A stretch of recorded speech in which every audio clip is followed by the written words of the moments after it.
La clave del 28M.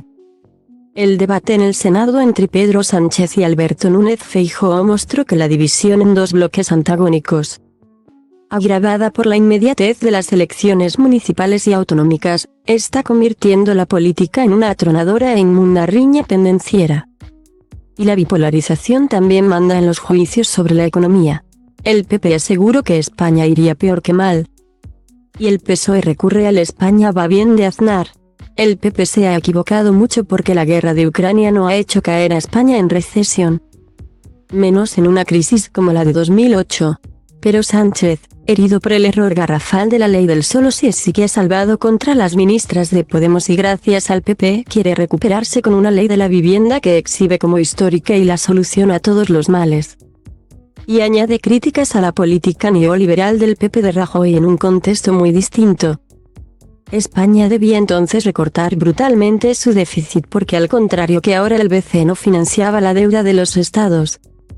La ley de la vivienda responde a la preocupación por el disparo del precio de los alquileres. Pero está mal enfocada porque cree que la solución es topar los precios, siempre a menos que el IPC. Cuando el auténtico problema es la escasa oferta de pisos en alquiler, públicos o privados.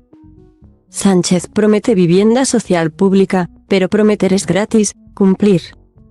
¿Cómo va la economía? Los datos de esta semana no son malos. El PIB creció en el primer trimestre un 0,5% frente al 0,1% en la zona euro.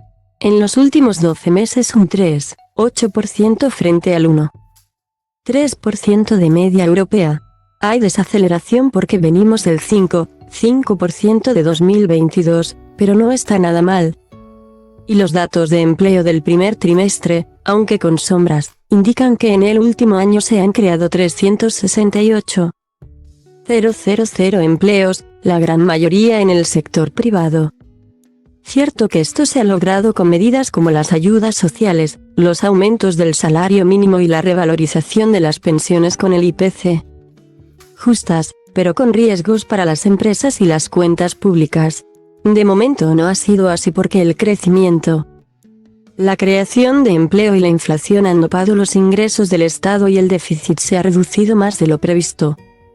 Del 10,1% de 2020, pandemia, al 4,8% en el 2012. Pero España se ha comprometido ante Bruselas a seguir reduciéndolo al 3,9% este año y al 3% en el máximo admitido por la Unión Europea en 2024. Hay que asegurar el flujo de los fondos europeos. Pero, ¿es posible? Con suerte. Sí, pero la suerte es volátil y si la subida de los tipos de interés o cualquier imprevisto reduce el crecimiento. Punto.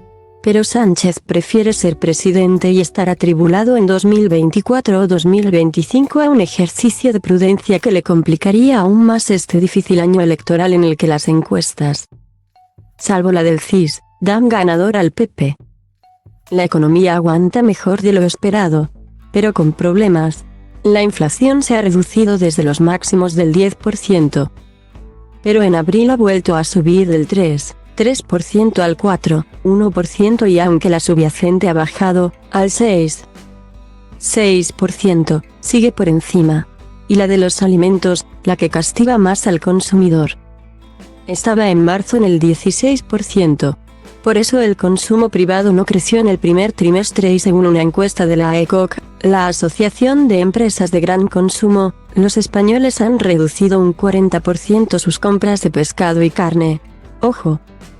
El Banco de España ha reconocido que las medidas de ayuda del gobierno contuvieron la inflación, un 2,5%, e impulsaron la actividad, un 1%, haciendo que el PIB creciera el 5%. Pese a ello la encuesta de condiciones de vida del INE dice que en 2022 un 8,7% de las familias españolas tuvieron problemas para llegar a fin de mes. Es más que el 7,8% de antes de la pandemia. Y Sánchez, que presume de política social, no debe olvidar que el neoliberal Rajoy redujo este indicador del 18,6% de 2013, plena crisis, al 10,4% en 2018. Ni todo blanco ni todo negro. Depende bastante del color del cristal con el que se mire. Según el CIS, el 64% de los españoles cree que la economía española va mal o muy mal. Pero, curioso, otro 64,5% dice que su economía personal va bien o muy bien. ¿Cuál de estos dos contradictorios 64% es más auténtico y verdadero? Quizás esa sea la clave de las elecciones del 28M.